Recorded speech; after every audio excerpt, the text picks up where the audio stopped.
do you see as the American gospel as different or opposed to a global gospel?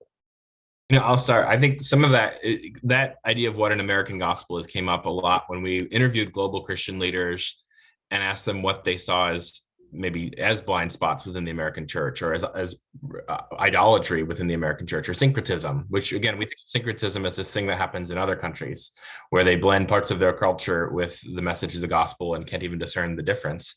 But we do that in every culture, including in this culture. We just can't see it because it's the only water we've ever swam in. I think, some of those idols that were mentioned often were individualism.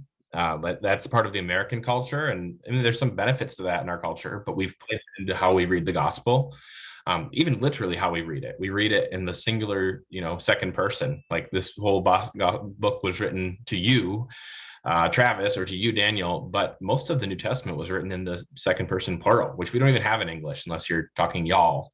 But you have it more in the South. But that dynamic to read this as a community is something that I think a lot of global Christians realize that we maybe miss in the U.S. context. I think that's one big example we heard a lot would be around individualism.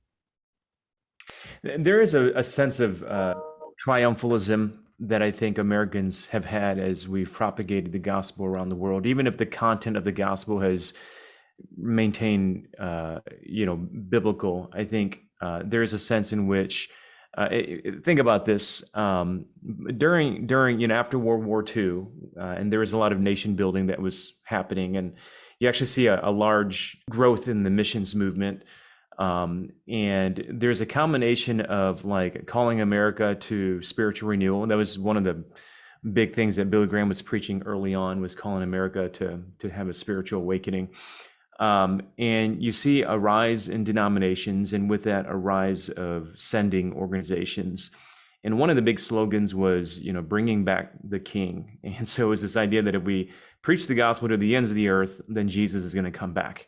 And that coincided a lot with the rise of America in the world, right? So the British Empire was diminishing, America was growing as a superpower, and eventually took over the British Empire. There is a sense in which America arose as the missional gatekeeper of the world during that time. And you almost kind of expect it because they play that role, and in some ways, England was that, London was that for a bit. And that's why you see, there's a strong tie between the Anglican Church and places like India and other places. And so you almost kind of expect that, it wasn't colonialism, because obviously colonialism had already, in name had been abolished at that point. But it was some version of that, and the best word that we might have for it is some version of, triumphalism. And you almost kind of just expect that, and I think that's something that every hub of power and influence has to always expect some level, like if we're not careful, we're going to be, putting Saul's armor onto other cultures.